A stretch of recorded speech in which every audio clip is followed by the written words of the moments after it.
I'm your host, Keith Grayson, and welcome to Legends of Arkansas. Before we get started on today's episode, I just want to do some house cleaning. You may know me from the 247 and Rivals networks as Whiskey Drunk. I also appear on a podcast, well, it will be upcoming anyway, with Jacob Johnson, Pete Roulier, and Will Sneed III on Beers on Heads. So look for that drunken debauchery coming up. And you may know me also from Trey Biddy's podcast on Hog Sports Live.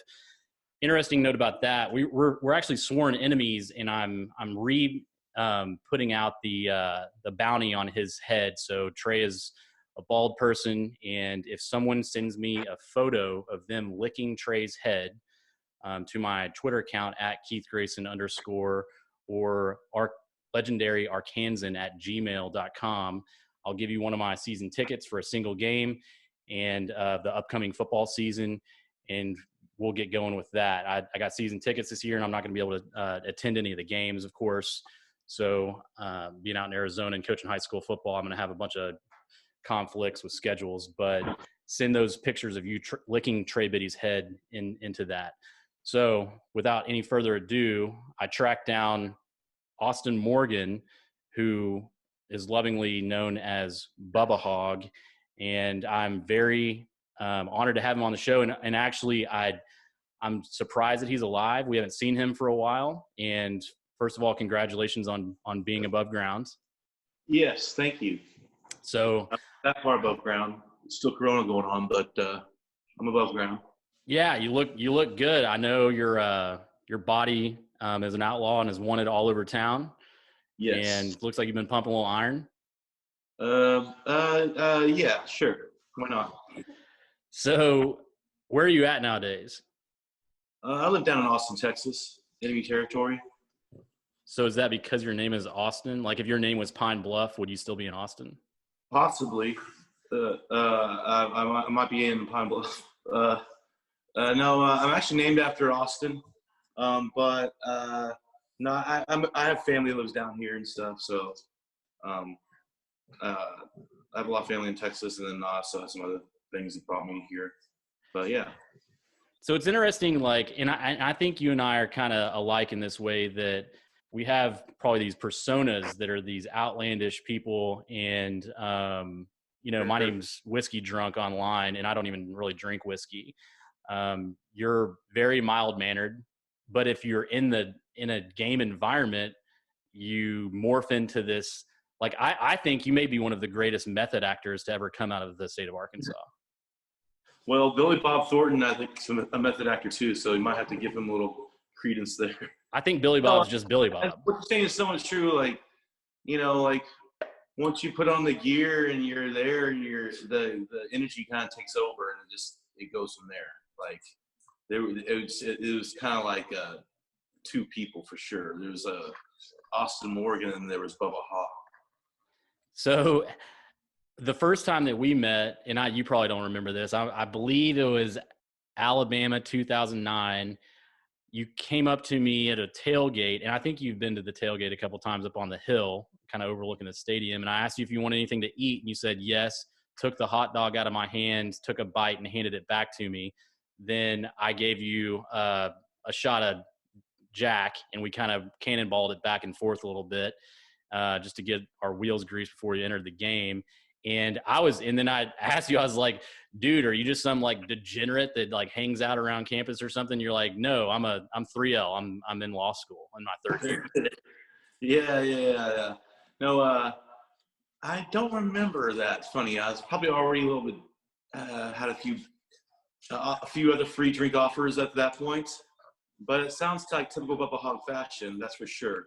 But yeah. I got. What's great about the whole Bubba Hog thing is that it's.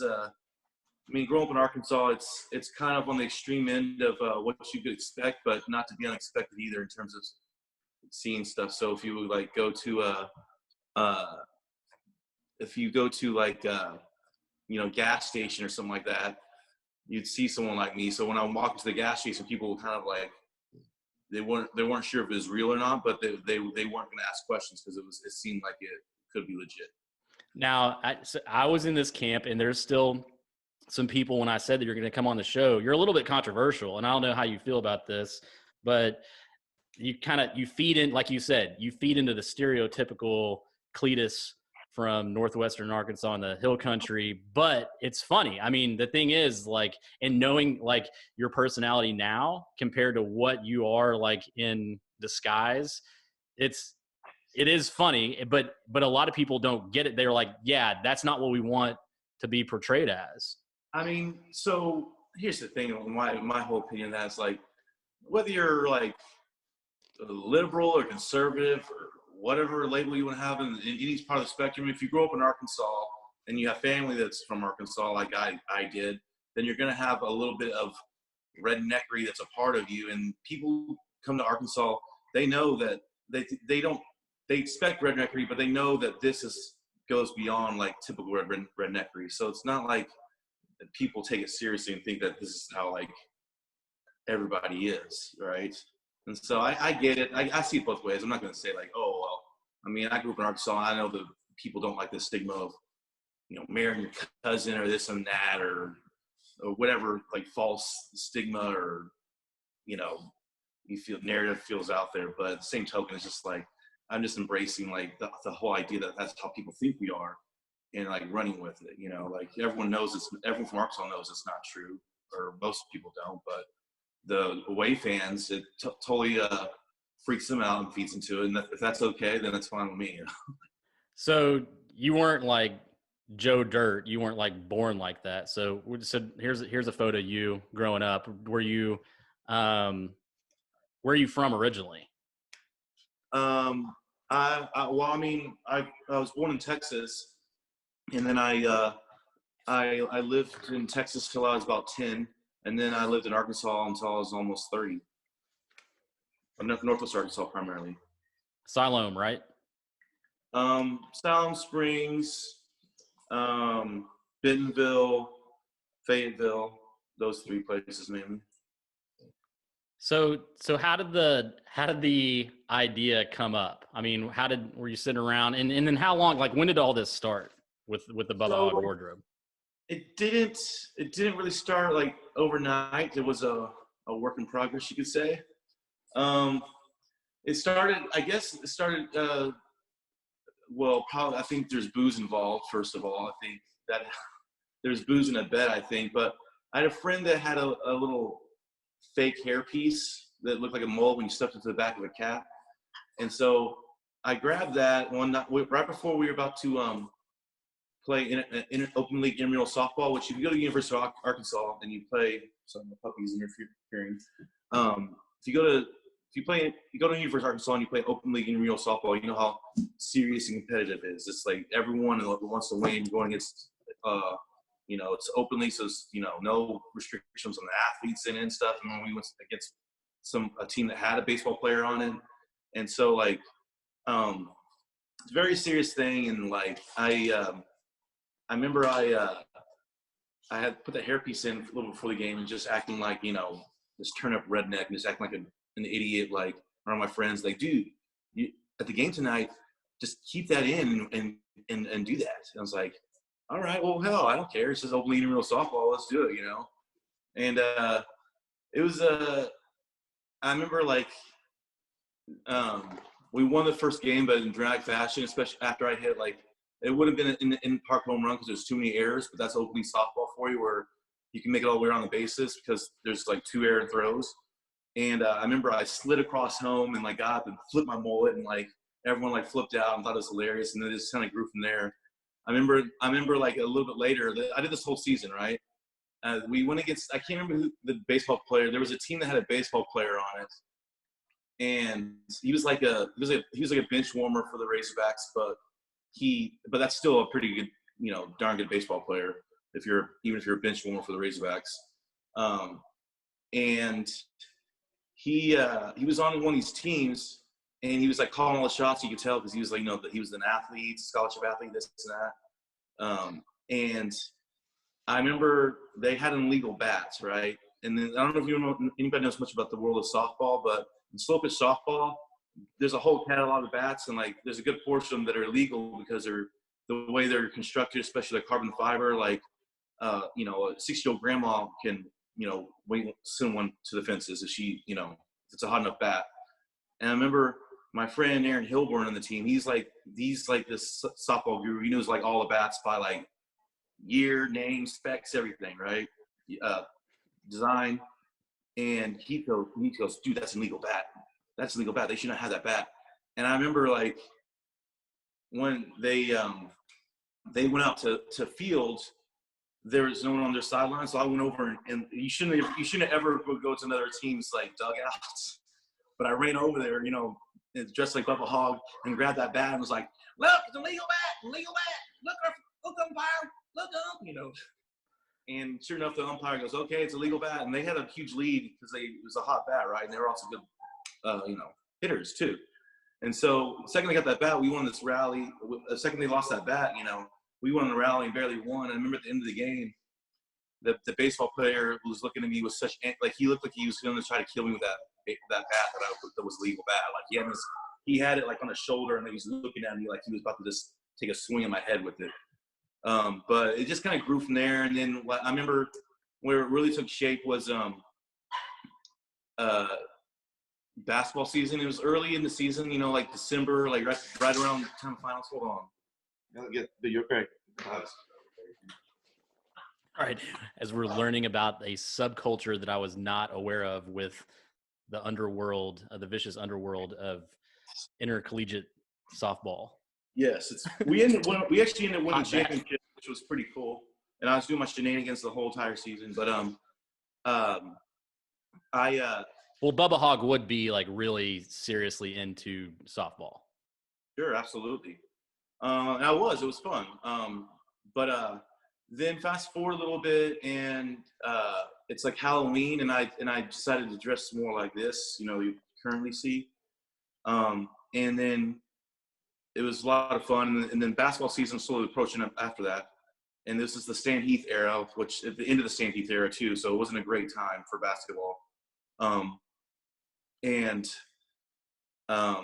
Or it could have been the beginning of John Pelfrey era. I can't remember. Either way, it wasn't. It's all the same. It was December, and it's like those trashy games where like EA All Stars or whatever. It's not even like schools you're playing. It's just like exhibition squads.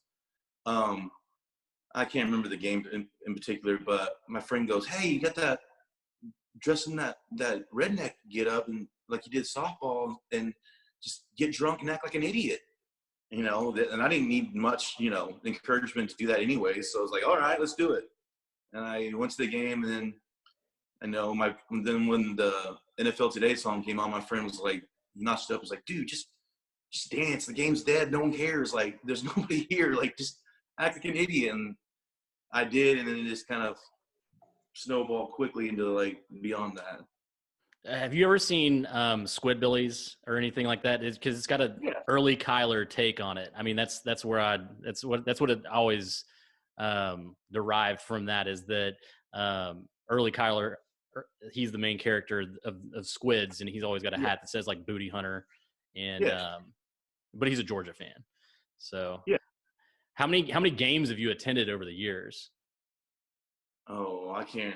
Because you're everywhere. Like, that was the thing. Like, I would see you on a Jumbotron or wherever, like, at every game that I attended. I was going to as many of the home basketball games and football games as I could. There wasn't really a home football game or a home basketball game I missed there for a good, 5-6 years. So how long, what was the run on? I mean, I haven't seen – it looked like, to me, from my – really in-depth research, it was 2005 to 2013. Is that sound about right on the run of Bubba Hog? Yeah, I'd say so. Yeah. So are you planning on coming out of retirement anytime soon? Like, we make a bowl game or something? We're supposed to have we're have a basketball game in Vegas this year. Yeah.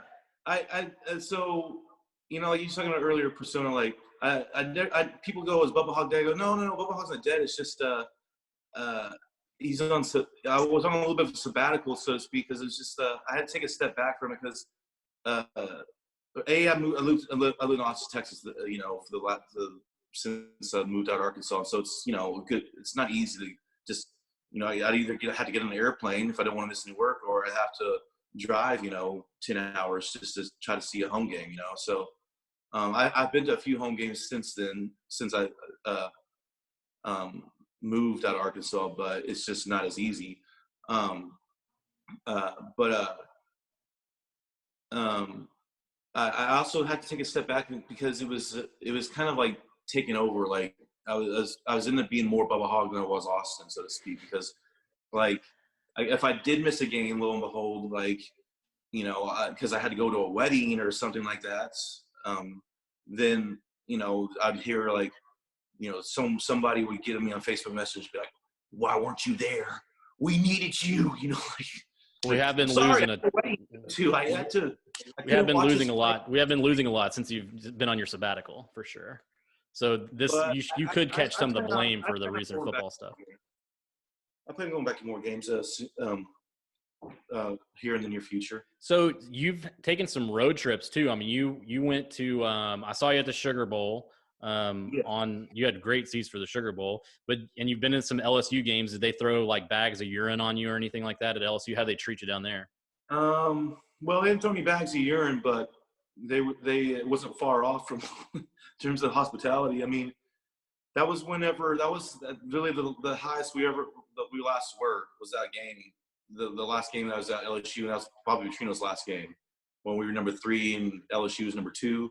And if we'd won that game, we'd have been going to national championship and all that stuff, And I remember we got our ass handed to us, and that was the famous game where they ran up the score on us, and Bobby Petrino was like, Well, dropping it was dude, it was a heavy week. Garrett Ekman died like Sunday or something. Like that was a heavy ass week. So that's where that was all generated from. Yeah.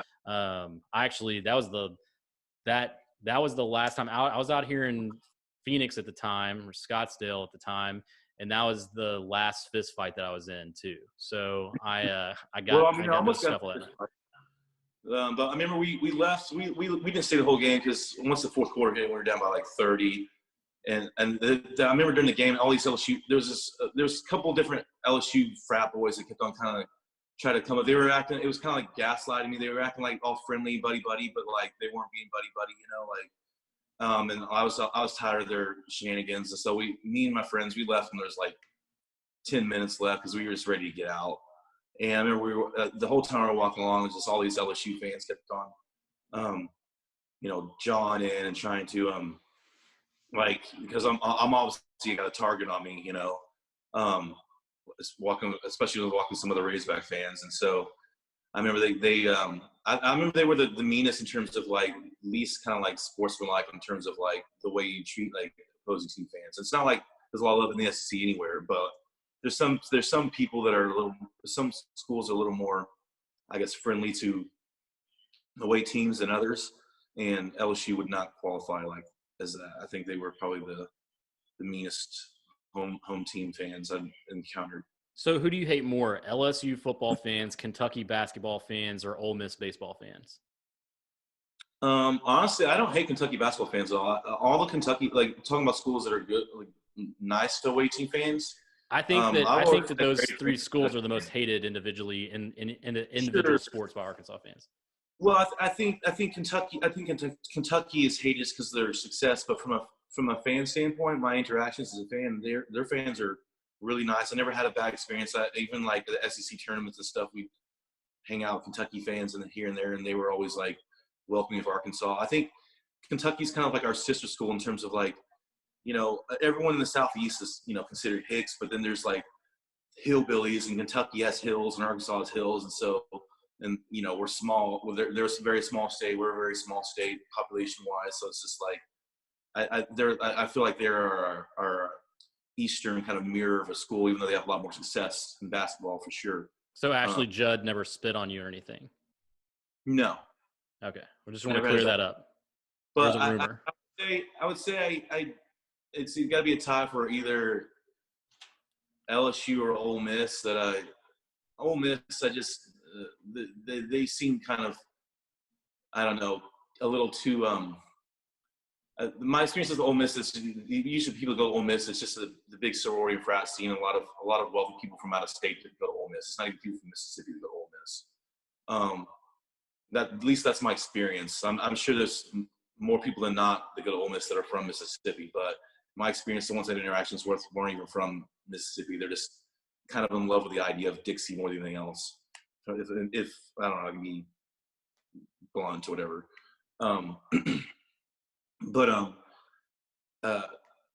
But then LSU, I mean, they were. I admired LSU for like their ferocity in terms of like how strong to support the team, but they left a little lacking in terms of the kind of sportsmanship or dual specs, you know. But it is what it is. It's sports. It's college rivalries. That's how it goes. Well, when can we expect you back? Like, do you want to go with me to burn South Bend to the ground if we play Notre Dame this year? Sure. I think we should get like a band of like the biggest super fans and do something, because the thing is, everybody was riding high when it was good, and all these people kind of came out of the woodwork. I think you know, you had people that, I think there's a photo here, you're like autographing a baby. I mean, you're a celebrity, dude. It didn't get the right photo on there or whatever. I can't get your face in there, but I don't know if that kid has your name tattooed on him or anywhere. I don't think they just wanted a photo op with the baby. I think just so they could document that their baby knew Bubba Hog at some point. I think that's what it was. Well, got some pictures of you in a Luxo box. So yeah, if you want to get in on this Trey Biddy challenge where we can get you to lick his head, I got North End Zone tickets this year for football. So Okay. What's going on nowadays? So now that you're in Austin and kind of doing, what's the spot about your background there? Oh, you mean like what I do? Oh, this is my living room. It's actually a stage in my living room that we made. I do stand-up comedy, and I also do music, and so do my roommates, and so we made a stage in our living room just so we could host shows and stuff here. So how long you been doing the stand-up comedy thing? Essentially since I moved to Austin. Is there anywhere that you got, well, after the global pandemic is done, and hopefully we're still all alive, where can people see you do your stand-up other than your living room? Oh, well, there's no shortage of good spots across town. There's a lot of open mics. Austin's really known for how vibrant the open mic scene is, and local comedy scene is here. A lot of people come, you know, I've had a lot of friends already move on to LA, New York, and they're already, you know, getting television, you know, appearances on Jimmy Kimmel and all sorts of different shows out there. You know, there's always two good spots to try to catch shows in town here, and that's Cap C, which is probably the A Club. And then there's the Velveeta Room, which is downtown on Dirty Six. I try to perform their open mics pretty frequently, but I'm also, you know, I have my own showcases that I've done in the past where I've booked people, and then I've been booked in other showcases too. But I don't know exactly when the next time we'll perform is, since we're kind of doing this coronavirus stuff right now. Yeah, dude. Do you ever do it in costume as Bubba Hog? Because you kind of give off this, like, I don't know if you've ever seen the Unfrozen Caveman Attorney that Phil Hartman plays on SNL back in the day. Yeah, that's the vibe. No, I've talked about Bubba Hog on stage. It's you know, one of my better sets. I talk about, I don't know if you remember, I was in a car wreck that was on YouTube. Wait, no, we've got to back up and get that. So, well, no, it was on the news, right? You made the news. Well, of course. After Bill Clinton, I was the most famous person in Arkansas at the time. Well, John Daly maybe was more infamous than famous. Yeah. So what happened? So you I'm not laughing at the car wreck. I'm laughing at the Frenchie barking. We can laugh at it. So what happened with the car accident right before we get out of here? So, I do remember seeing a news segment on YouTube where sorry, you called into 911. Oh, your brakes went out. That was the thing. No, it was my brakes went out. So I had a used car that I just bought, like, I don't know, 2 weeks before this happened. and the accelerator stuck on it. And so my brakes work fine, but not, your brakes aren't good enough by itself when your accelerator's stuck. It just wants to keep accelerating no matter what. But you know, I tell the story a bunch of times, but essentially, you know, I remember it was like January 2nd, whatever year it was, 2008, I think. But my accelerator stuck, and I was supposed to take a left to go. I lived off Weddington, out in, you know, West Fayetteville. And I was supposed to, you know, go east on Weddington to hit 412, not 412, 540, and you know, because that's the highway, and I could take a right, you know, go down Highway 16 or Weddington or wherever you want to call it, you know, out towards the woods essentially. Sure. I didn't want to go to the highway because I had, you know, that's where cars were, and so I know if I took a right instead of a left, because I had to do one or the other, because my accelerator was stuck, I would, you know, I took a right because I figured there was less people, less chance I'd hit somebody, while I was trying to figure out how to get the car to stop. But I remember right when it first happened, though, like right when the accelerator stuck, you know, I was already buckled in, so I always buckled my seat belt. But I remember the first thing I did was I turned the radio down because it was playing that Smash Mouth All Star on there, and I was like, you know, I'm not gonna die to, you know, hey now you're an all star. Probably the worst death soundtrack there is. Yeah, it's kind of poignant too, you know, when it's saying somebody once told me the world was gonna roll me. It was like, oh fuck, or excuse me, I gotta, you know, gotta turn this off. And then, you know, I remember just trying to pump the brakes, and when I hit the brakes, the acceleration would slow down, but it was still slowly accelerating the second I let off the brakes. I threw the emergency brake on, nothing happened. And so after a minute or two, I was trying to figure out what to do, and I was starting to get a little freaked out, and I decided, you know, I was gonna throw the car in park, you know, and it'd probably destroy the transmission, but at least the car would come to a stop or something, you know. And when I threw it in park, nothing happened except the clicking of the you know, the drive or the gear change or whatever. I remember that at that point I started freaking out, like, cause I'm kind of on the spectrum, and so like my more autistic nature started coming out. I remember like starting to yell at the car and punch the steering wheel and like freak out, whatever. And then I didn't know what to do, so I tried to call my stepdad, and he didn't answer because it was like 7:30 in the morning. And then I called 911 because, you know, only thing I could think of is when you need help, you know, 911. I never called 911 before, but there's a time and place for it. I called them, and I thought I was, you know, calmly telling them everything as best I could at the time, how everything was going on. You know, my car's stuck, or my accelerator's stuck, the car won't stop. It's in park, you know, help, you know. And all they heard essentially was, ah! You know, like that's all they heard. And they asked me if the car was in park, and I just already told them that. So I was like, okay, I got to you can't help me right now. Bye. Like, I threw the phone to the side.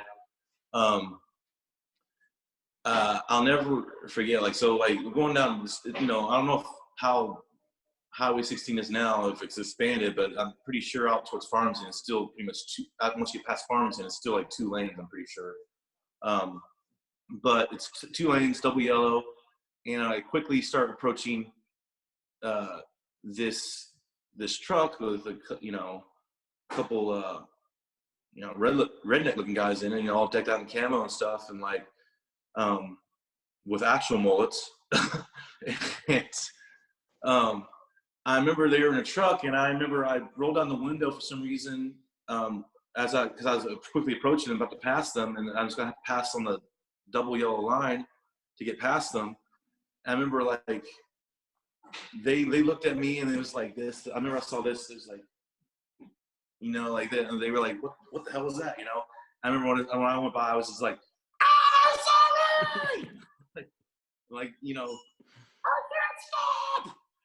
Going past them, Quickly after that, I came to like an S turn. You're only supposed to go like, 40, big yellow line sign, go 40, otherwise you're gonna wreck your car.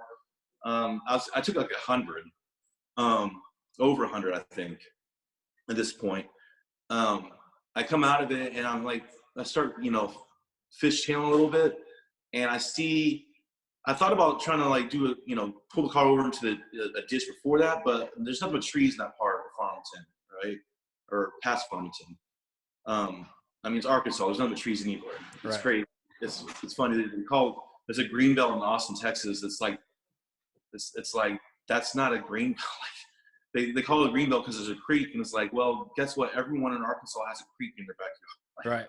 Isn't a very green place, but cool enough. But I remember I saw a patch of green, and I saw like a field, like a farm. Someone had a farm there, and I remember thinking just like, I'm just gonna go Dukes to Hazard on this since I'm losing control anyways. Just try to do some donuts. I've never done donuts before in my life, but it's a time and place for everything, right? There would probably been a good plan if it hadn't been for the ditch. I didn't really see the ditch, or I guess give it enough of thought at the time. I remember right before I hit the ditch, like I let out a huge like Mariah Carey like scream, like very high pitched scream, and apparently the dude across the street had his window down, and he heard the scream primarily, and didn't before he heard anything else, and grabbed his phone and immediately started calling 911 because he knew from the scream alone that there was a grown man into some severe like danger. But I hit the ditch and went through like, I don't know, like it flipped. I flipped like up, like did a normal flip like 2 or 3 times. And I remember through the first flip, I got very religious and like yelled out like essentially like every deity at once. And then through the second flip, I remember I started thinking like, whoa, my car's really freaking dirty. Holy, because I was getting like hit in the head with like pennies and pencils and like Taco Bell bags and stuff like that, and then, then I hit a telephone pole up like, I made contact with it 12, 13 feet off the ground, something like that. And I didn't get wrapped around it because it hit the back end of my car versus the midpoint. But I broke the telephone pole in two and then bounced off that and flipped it and landed between 3 or 4 other different trees.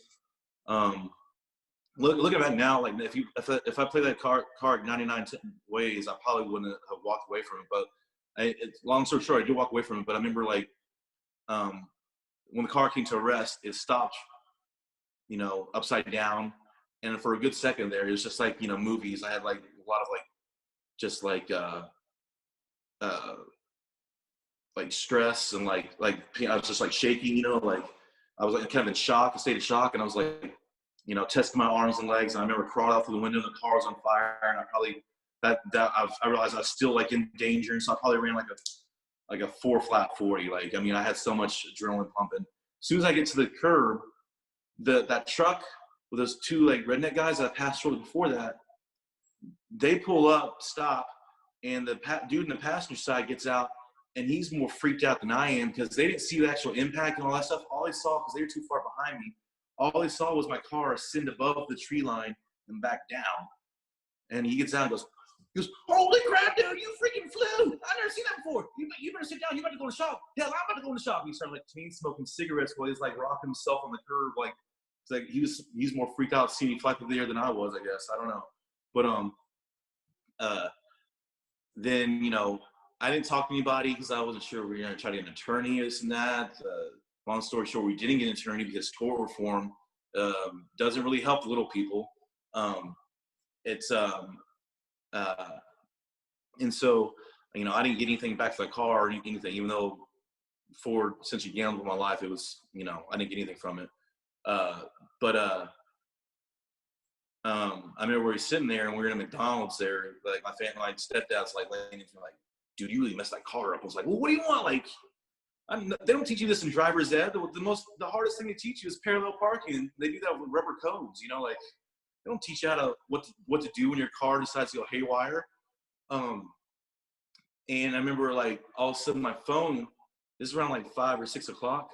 All of a sudden, my phone starts just like vibrating and ringing off the hook. And people were like, "Whoa, dude, are you okay?" Blah, blah, blah, this, blah, blah, blah, that, And that's when the news story came out that, the car wreck that they talked about the day before was actually, me in that car wreck. No, the 911 audio is really good. I'm gonna find a way to loop it into this interview. So I'm glad you're alive and found on the road dead, which what Ford stands for doesn't really necessarily mean you. It means the car. So, well, man, we got to get you back in a stadium because that means everything's going well with the Hogs. It's been really down for a while, and so hopefully we get the right pieces in place. I feel like the Brett Bielema era may have been a success if I had just been there for a few more games at the right times, but could have got the crowd on us and pulled out a 10-3 one year if we don't lose to Toledo and Virginia Tech and all of them. Yeah. But hey, man, thanks for coming and checking out the show and being on the show and everything. If you're in Austin, definitely look up Austin Morgan. Let's find him. He's not going to change his name to Pine Bluff apparently. And hey, thanks for being an Arkansas legend, and thanks for being on the show. Well, thank you for having me. I appreciate it. All right, dude. I'll check in with you later. All right, that was Bubba Hog. We got a little more housekeeping to take care of. If you want to sponsor or if you want to help out the show and support the show, please donate to the Brandon Burlsworth Foundation. We're going to link it in the notes. If you laughed at Austin or Bubba nearly dying in a car accident or getting into fights with random people on a softball intramural league, give us 5 stars and a review on anywhere where you subscribe to your podcast. We will be on YouTube, iTunes, Spotify, SoundCloud, Stitcher, Google, and wherever you find your podcasts at Legends of Arkansas. I am Keith Grayson, and thanks for checking out the show.